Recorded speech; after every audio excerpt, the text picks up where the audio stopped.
할렐루야. 앞뒤 작은 인사 안에 축복합니다. 잘 되고 있습니다. 잘 되고 있습니다.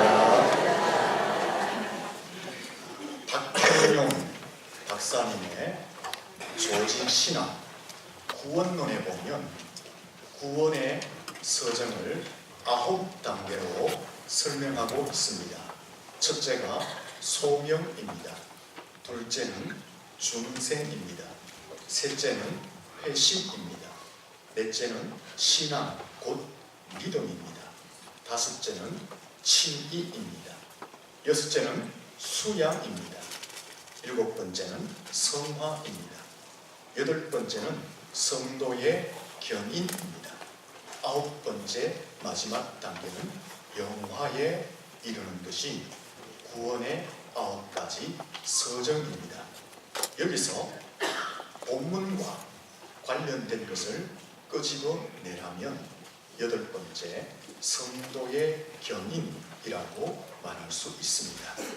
성도의 견인이라는 것은 택함을 받은 자는 어떤 경우에라도 반드시 천국까지 이끌어 가시는 하나님의 일방적인 사역을 성도의 견인이라고 설명합니다. 견인이라는 단어는 고장난 차를 레카차가 견인차가 견인을 하여 정비공장까지 이끌어 가는 것을 생각하면 쉽게 이해할 수 있습니다. 고장난 차가 견인차에 견인이 딱 되면 그 고장난 차의 엔진이나 고장난 차의 바퀴나 핸들이나 부속품과는 상관없이 견인차가 이끄는 대로 끌려서 정비 공장까지 가게 되는 것입니다. 이처럼 성도의 견인이다 라는 것은 하나님이 선택한 백성은 어떤 경우에든지 하나님이 포기하거나 버리시거나 단념하지 않으시고 천국까지 이끌어 가시는 것을 성도의 견인이다 라고 말을 하는 것입니다. 하나님이 한번 견인하시면 성도의 생각이나 상태나 의지나 삶과 상관없이 때로는 부족하고 실수하고 넘어지고 죄를 범한다 할지라도 하나님은 버리시거나 포기하지 않으시고 끝까지 책임지시고 구원에 이르도록 이끌어 가시는 하나님의 일방적인 사역을 성도의 견인이라고 설명을 하는 것입니다. 요한복음 10장 28절에서 29절을 보면 주께서 놓지 않으심으로 영원히 멸망치 않을 터이요 내 손에서 빼앗을 자가 없다라고 하셨습니다. 빌립보서 1장 6절에 보면 성도 안에서 착한 일을 행하신 이가 그것을 완성하신다라고 하셨습니다. 로마서 8장 34절에서 35절에 보면 하나님의 사랑에서 끊을 자가 없다라고 말씀하셨습니다. 요한복음 13장 1절에 보면 하나님께서는 자기 사람들을 사랑하시되 끝까지 사랑하신다라고 분명히 말씀하셨습니다.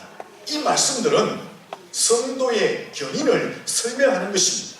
하나님이 한번 성도를 선택하시고 견인하셨으면 성도의 형편과 처지와 삶과는 상관없이 때로는 실수하고 넘어지고 쓰러진다 할지라도 포기하지 않으시고 반드시 구원에 이르도록 천국까지 이끌어 가시는 하나님의 일반적인 사역, 성도의 견인을 이 말씀들이 설명하고 있는 것입니다.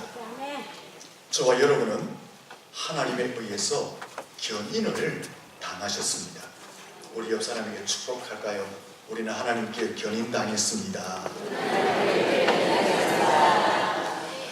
견인차가 한번 딱 견인하면 견인 집결소까지 풀어줍니까? 안 풀어줍니까? 절대로 안 풀어줍니다. 제가 대구에 나가서 가게에 볼일 5분만 보면 된다 생각하고 딱 세워놓고 들어가서 돌아서 나오는데 견인차가 끌고 가는 거예요. 견인차 옆에 가서 두드리면서 내 차입니다. 놓아주세요. 살려주세요.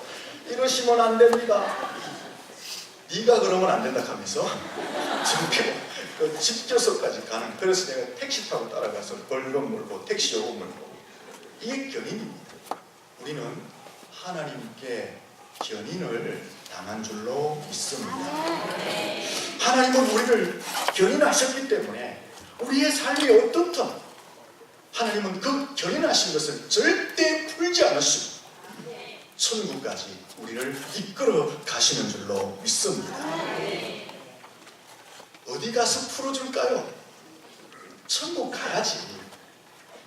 하나님이 견인하신 것을 풀어놓으시고 거기에서 영화를 누리게 하는 줄로 믿습니다. 이것이 우리를 향한 하나님의 은혜이요 사랑이다라는 것입니다. 만약에 하나님께서 우리의 형편과 처지를 따라서 구원을 주시기도 하고 때로는 뺏어버리기도 하시고 때로는 견인을 하시기도 하시고 견인을 풀어놓으시기도 하신다면 우리가 어떻게 살겠습니까? 하나님은 그런 분이 아닙니다. 하나님은 한 번 견인하시면 천국까지 우리를 이끌어 가시는 줄로 믿습니다. 만약에 하나님이 구원을 주셨다가 뺏는다면 또 견인했다가 그 견인을 풀어놓으신다면 우리는 평생 구원의 확신을 갖지 못할 것입니다. 우리는 또 그 하나님을 신뢰하며 살아가지 못할 것입니다. 하나님은 그러신 분이 아니십니다. 한번 너는 나의 택한 백성이다 라고 견인하시면 천국까지 우리의 형편과 상관없이 우리를 이끌어 가시는 사랑의 하나님이신 줄로 믿습니다. 하나님은 포기하지 않으십니다. 하나님은 버리시지 않습니다. 하나님은 우리가 비록 실수한다 할지라도 우리를 단념하지 않으시고 절묘하게 우리를 끝까지 천국까지 인도하시는 줄로 믿습니다. 옆 사람에게 인사합시다. 하나님은 우리를 견인하셨습니다. 이런 하나님의 모습은 하나님께서 우리에게 일을 맡기셨을 때에 그 일하심에도 동일하게 나타납니다. 본문 5에서 8절을 보시면 아수르 나라의 수도가 발칵 뒤집히는 엄청난 사건을 기록하고 있습니다. 왕은 물론이고 높고 낮은 자 할 것 없이 금식하고 굵은 베옷을 입고 제위에 앉아서 회개하고 회심하는 역사가 일어났습니다. 그래서 본문 10절로 가보시면 하나님께서 뜻을 돌이키시고 재앙을 내리지 않았다라고 말씀하고 있습니다. 본문의 이 사건은 한 개인, 한 가정, 한 작은 동네의 회심이 아닙니다. 당대 가장 강대국인 아수르의 수도, 그 수도성 안에 전체 백성들의 집단적인 회심을 기록해 놓고 있는 것입니다. 그 성 안에는 약 100만 명의 사람들이 있었습니다. 이 사건은 지금부터 2800년 전의 사건이었습니다. 2800년 전에 이 아수르의 수도 니누에는 어떤 성이었을까요? 그 성의 높이가 30m, 건물로 치면 10층 높이의 엄청난 성곽을 쌓은 성이었습니다. 그리고 그 성의 두께가 전차가, 지금의 전차가 세대가 나란히 갈 수 있는 두께로 어마어마하게 지었다고 합니다. 그 성 둘레는 성을 파수할 수 있는 파수대를 무려 높이 쌓아서 1500개를 만들어 놓았다고 합니다.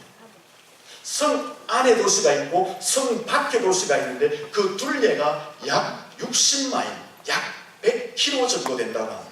사람이 걸어서 3일 길을 다녀야 할 정도의 큰 성읍이었다라는 것입니다. 그 안에는 어린아이만 성경을 보시면 12만 명이에요. 근데 학자들에 의하면 약 100만 명의 사람이 살았을 것이다 라고 설명하고 있습니다. 2800년 전에 도시라면 엄청난 대도시입니다. 이 엄청난 대도시가 한꺼번에 집단적인 회심을 하게 되었다라는 것입니다. 이 집단적인 회심의 원인이 어디 있습니까? 요나 한 사람에게 있음을 보게 됩니다. 요나 선지자가 하나님의 말씀을 듣고 니느웨 성에 가서 하나님의 음성을 선포할 때에 그 말씀을 듣고 왕으로부터 높은 자나 낮은 자가 다 금식을 하고 베옷을 입고 제 위에 앉아서 회개하고 회심하였다라고 성경은 말하고 있는 것입니다. 그러면 그 당시 니느웨 성은 도대체 어떤 성이었느냐? 니느웨 성은 1절과 2절 말씀을 보면 악독이 하늘에 상달되었다라고 말씀하고 있는 것입니다. 악독이 하늘에 상달되었다라는 것은 하나님의 진노가, 하나님의 심판이 곧 코앞에 다가와 있다, 이런 뜻입니다. 그러면 그 당시 이 니느웨 성의 죄악상은 도대체 무엇이었느냐 하는 것입니다. 이사야 선지자나 스바냐 선지자나 나훔 선지자가 이 니느웨 성의 죄악성에 대해서 기록해 놓았습니다. 요약하면 교만함이었습니다. 극도의 이기주의적 삶이었습니다. 하나님을 인정하지 않는 죄악이었습니다. 괴율과 강포와 늑탈함이 끈끈하지 않는 상태였다라고 말합니다. 포로로 사람들을 잡아오면 어린아이들은 성에서 매어 쳐서 죽이고 어른들은 잔인하게 죽인 잔인성이 가득한 도성이 니느웨 성이었다. 그래서 하나님의 용서조차도 필요치 않는 죄악이 하늘에 닿은 성이 니느웨 성이다 라고 설명하고 있습니다. 그럼에도 불구하고 하나님은 요나를 통해서 그 니느웨 성을 집단적으로 회개하고 회심케 하는 역사를 일으켰습니다. 오늘 본문을 보시면 요나는 간단하게 말씀을 선포합니다. 40일이 지나면 니느웨 성이 무너지리라. 다른 메시지를 선포하지 않습니다. 40일이 지나면 니느웨 성은 무너질 것이다. 이 간단한 요나의 메시지를 듣고 니느웨 성은 뒤집어지게 되는 것입니다. 왕으로부터 높은 자나 낮은 자나 할 것 없이 다 마음을 찢고 제 위에 올라서서 회개하며 회심케 되는 역사가 일어났다라는 것입니다. 이 역사는 성경의 역사뿐 아니라 세계 역사 가운데 가장 최대의 회심의 역사였습니다. 100만 명에 가까운 지구상에서 찾아볼 수 없는 최대의 회심의 역사다라는 것입니다. 이 일에 하나님은 누구를 사용하셨습니까? 요나를 사용하셨다라는 것입니다. 요나는 어떤 사람입니까? 처음에는 하나님의 명령을 불순종한 사람이었습니다. 1장 1절을 보시면 여호와의 말씀이 아미떼의 아들 요나에게 임하니라. 여호와의 말씀이 1장 1절에 처음 요나를 부르셔서 말씀하셨습니다. 근데 그 말씀의 내용은 1장 2절에 보면 큰 성읍 니느웨가 악독이 가득하여 하나님의 심판이 임할 것이다 라는 내용의 말씀이었습니다. 요나는 이 말씀을 처음 하나님께 들었지만 불순종하고 도망을 가버립니다. 1장 3절에 보면 여호와의 낯을 피하여 니느웨 성으로 가지 않고 니느웨와 다른 방향, 다른 곳인 다시스로 가는 배를 타고 도망을 가버리는 것을 보게 되는 것입니다. 여러분, 이 요나가 왜 불순종했을까요? 두 가지 이유가 있습니다. 첫째, 애국심 때문에 그렇습니다. 이 아수르의 수도 니느웨는 당시 이스라엘 나라의 적국이었습니다. 이스라엘을 괴롭히는 나라였습니다. 결국 이 아수르는 나중에 북이스라엘을 멸망시키는 나라가 됩니다. 그런데 그 적국의 수도에 가서 하나님의 말씀을 선포하고 회심케 하라는 이 메시지를 이스라엘 사람인 요나로서는 받아들일 수가 없는 거예요. 자기의 나라와 민족을 생각하고는 하나님의 말씀이었지만 불순종하여서 다른 곳으로, 다른 방향으로, 다시스로 불순종하여 도망을 가버린 것입니다. 두 번째 이유는 자기 생명 때문에 그렇습니다. 여러분, 적국의 수도에 가서 다른 나라의 선지자가 당신들은 죄악이 악독하여서 그 죄악이 하늘에 상달되었습니다. 하나님이 곧 진노하시고 심판하실 것입니다 라고 선포하면 니느웨에 선 사람들이 가만히 있겠어요?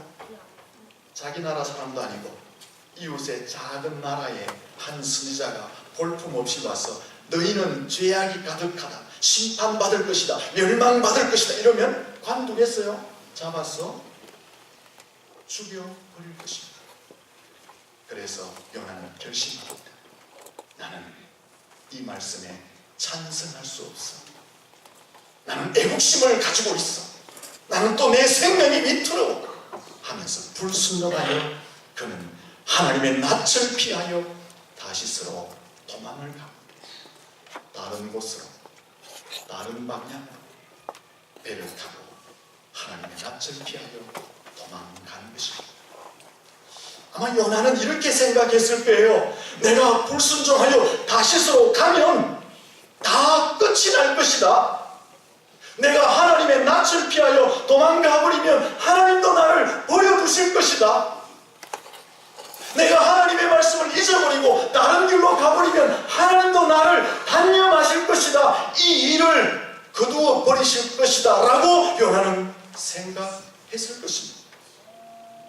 1장 5절에 보면 그래서 요나는 다시스로 가는 배 밑창에서 무엇을 합니까? 깊이 잠이 듭니다. 내가 버리면 하나님도 나를 버리실 것이고 내가 잊어버리면 하나님도 잊어버리고 내가 단념하면 하나님도 단념하실 거야 라는 마음을 가지고 배 밑창에서 깊은 잠에 들었다라는 것입니다. 하지만 하나님은 포기하지 않으셨습니다. 하나님은 버리지 않으셨습니다. 하나님은 요나를 단념하지 않으셨습니다. 하나님은 이미 요나를 통해서 니느웨서의 말씀을 외치고 그 성을 회심시키기를 작정하셨기 때문에 하나님은 요나에게 큰 사역을 이미 맡기셨기 때문에 요나가 도망갔지만 불순종하였지만 하나님은 포기하지 않고 단념하지 않고 버리지 않고 요나를 다시 찾으신 것입니다. 그래서 4절에 보면 요나가 배를 타고 갈 때 큰 풍랑을 일으킵니다. 1장 4절을 보세요. 풍랑이 우연히 일어난 것이 아니라 하나님이 풍랑을 내리셨다라고 말씀하고 있는 거예요. 그 풍랑은 우연이 아니라 하나님의 의도하신 가운데, 계획하신 가운데 있었다는 거예요. 그 풍랑이 크게 일어나니까, 폭풍이 되니까 배가 깨어질 지경이 됩니다.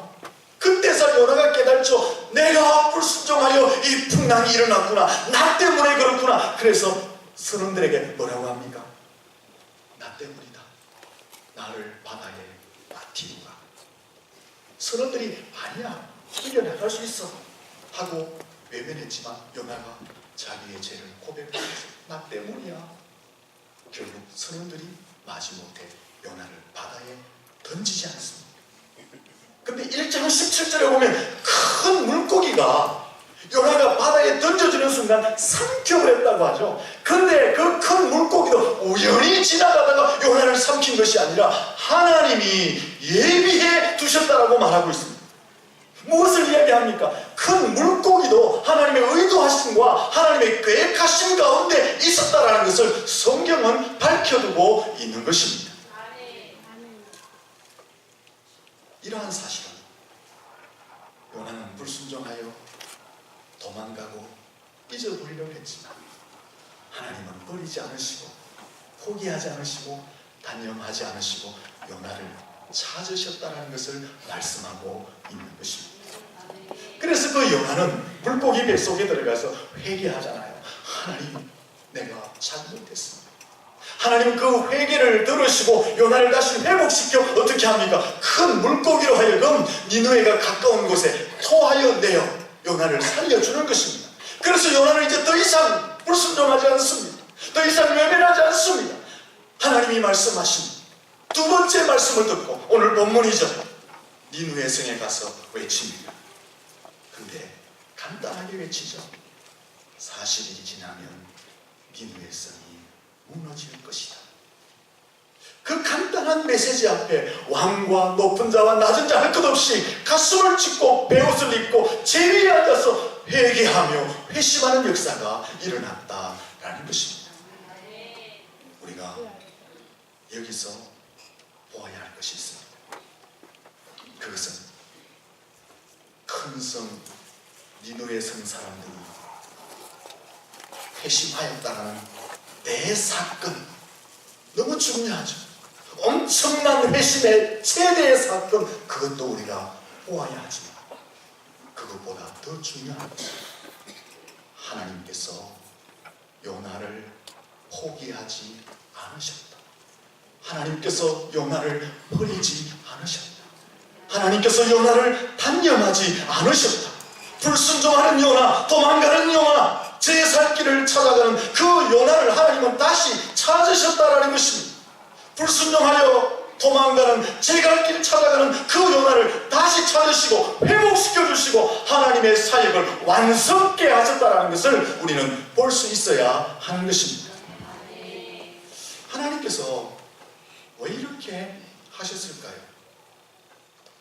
하나님께 신방을 안겨준 요나를 왜 구차스럽게 다시 찾으셔서 하나님의 일을 하도록 하셨을까요? 자기 생각대로, 자기 판단대로, 자기 철학대로 도망간 요나를 왜 다시 찾으시고 사명을 회복시켜 주셨느냐 하는 것입니다. 왜 요나를 포기하지 않았을까요? 왜 요나를 교체하지 않았을까요? 좋은 사람들 얼마든지 많아서 그들을 교체하여서 하나님의 일을 할 수 있게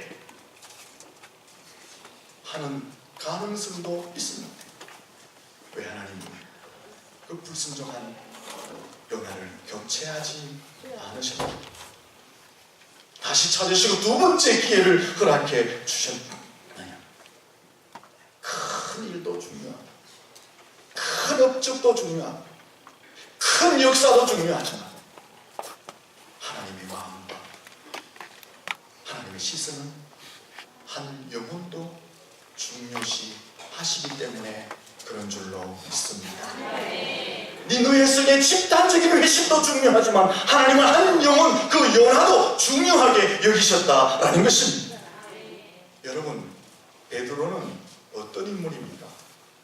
예수님과 3년 동안 동거동락하면서 예수님 가까이에서 가르침을 받고 훈련을 받은 예수님의 수제자였습니다. 하지만 마태복음 26장 67절에 보면 예수님이 잡혀서 신문을 받을 때 베드로는 예수님을 부인합니다. 3번이나 부인하고 저주하고 결국 갈릴리 바다로 도망을 가 버렸습니다. 예수님의 입장에서는 베드로를 얼마든지 교체할 수가 있었습니다. 그런데 예수님은 베드로를 교체하지 않으시고 갈릴리 바다에 찾아가십니다. 그리고 그 베드로를 만나주십니다. 다시 베드로를 회복시켜 주시고 베드로에게 내 양을 먹이라는 사명감을 다시 불어넣어 주시는 것을 볼 수가 있습니다. 참 예수님 보시면 피곤하게 사역을 하시는 것 같지 않습니다. 마음에 안 들면, 부족하면, 죄를 지으면 그냥 즉시 교체해버리면 됩니다. 좋은 사람 얼마든지 널려 있습니다. 근데 왜 예수님은 굳이 못나고 불의하고 부족하고 철없는 한 번 선택했던 그 사람들을 끝까지 버리지 않으시고 포기하지 않으시고 단념하지 않으시고 다시 찾아서 회복시키시고 하나님의 일을 하게 하시느냐라는 것입니다. 왜 다시 두 번째 기회를 주시고 하나님의 영광을 드러내게 하시느냐 하는 것입니다. 큰 일도 중요하고 큰 역사도 중요하고 큰 업적도 중요하지만 하나님은 한 영혼도 귀하게 여기시기 때문에 그렇습니다. 이것이 하나님의 마음이요 하나님의 사랑인 줄로 믿습니다. 그 하나님의 마음과 그 하나님의 사랑 때문에 오늘 우리가 여기에서 영광스러운 예배를 드리고 있는 줄로 믿습니다. 여러분 솔직하게 한번 말씀해 보십시오. 여러분 단독으로 하나님 앞에 서 있다면 하나님은 우리의 모습을 보시고 교체하고 싶지 않으실까요? 포기하고 단념하고 버리시고 싶은 마음이 들지 않을까요?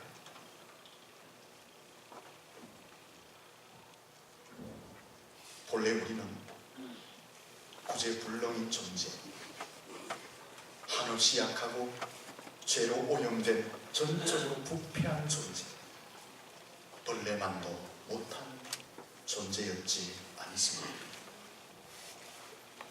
하지만 하나님의 사랑이 너무나 만극하여서 우리를 버리지 않고 우리를 포기하지 않고 우리를 단념하지 않고 잡아주시고 우리가 여기서 함께 예배하고 있는 줄로 믿습니다.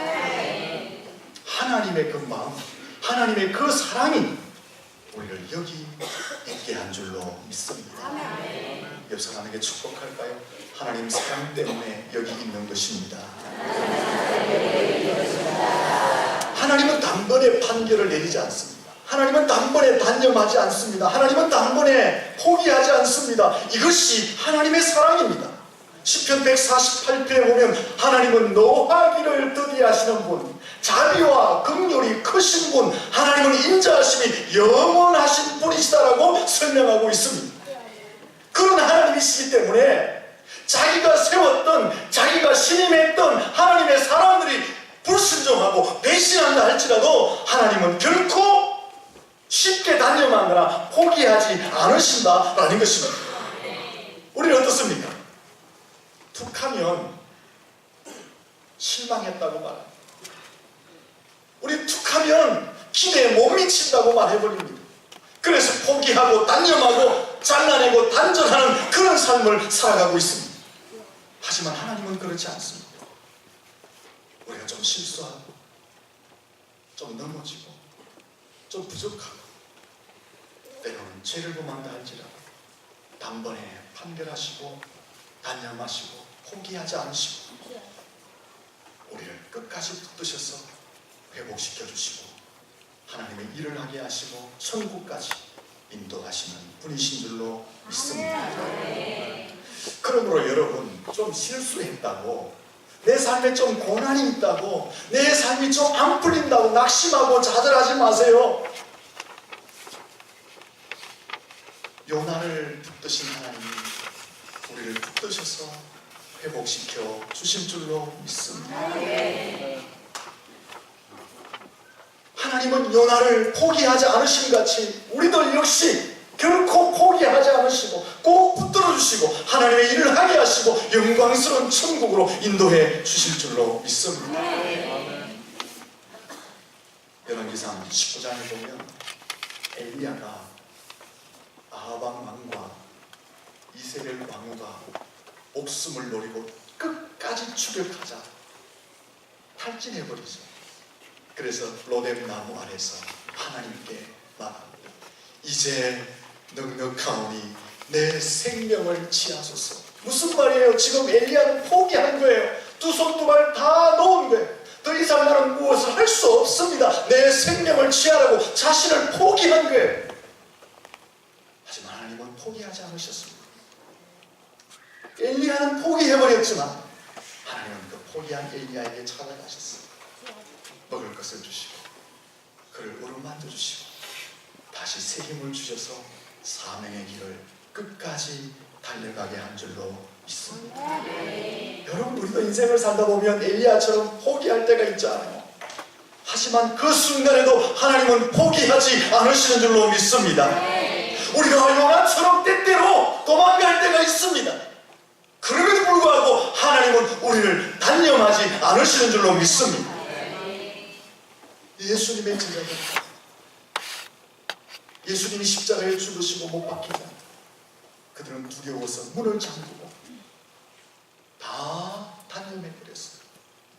하지만 부활하신 주님은 그들을 찾아가시고 그들에게 성령을 주시고 새로운 사역을 하게 하신 줄로 믿습니다. 여러분, 어떻습니까? 힘드십니까? 삶에 고난이 있습니까? 내 일이 잘 안 풀립니까? 걱정하지 마세요. 하나님은 우리를 외면하지 않습니다. 버리지 않습니다. 단념하지 않습니다. 포기하지 않습니다. 반드시 우리를 붙들어서 하나님의 일을 하게 하실 줄로 믿습니다. 그 하나님 믿고 하나님이 나를 지금도 붙들고 있다는 것을 믿고 여러분 이제 힘을 낼 수 있기를 축원합니다. 결론적으로 말씀드리면, 그렇다면 우리가 이 하나님의 은혜와 사랑을 안다면 이제 우리도 이 사랑하며 살아야 되는 거예요. 하나님은 우리를 뭐 하셨다고 했어요? 견인하셨어요. 내 삶, 내 생각, 내 의지 혹은 내 실수에도 불구하고 어떤 경우에도 이 견인을 풀지 않으세요. 이것이 하나님이 우리를 향한 은혜요 사랑이에요. 또 무엇을 말씀드렸습니까? 우리의 인생 가운데 걸어갈 때도, 우리가 하나님의 일을 할 때도 우리가 때로 순종할 수 있고 엘리야처럼 포기할 수도 있고 제자들처럼 단념할 수도 있지만 하나님은 포기하지 않고 단념하지 않고 버리지 않고 우리를 붙드셔서 끝까지 주의 일을 하게 하시는 사랑을 주신다라는 것입니다. 세상은 그렇게 말합니다. 뜻이 안 맞으면 단교하면 된다. 멀리 하면 된다. 안 보면 된다라고 말합니다. 그건 세상이에요. 하나님 떠난 사람들. 안 보면 되죠. 세상 사람들. 단교하면 되죠. 보기 싫은 얼굴 안 보면 되죠. 멀리 가보면 되죠. 그러나 우리는 하나님 안에서 영원히 함께할 하나님의 백성들인 줄로 믿습니다. 그러므로 하나님께로부터 받은 그 사랑을 우리도 서로 나누며 살아야 한다라는 것입니다. 이 사랑하며 행복한 신앙생활 할 수 있기를 예수님 이름으로 축원합니다. 기도하겠습니다.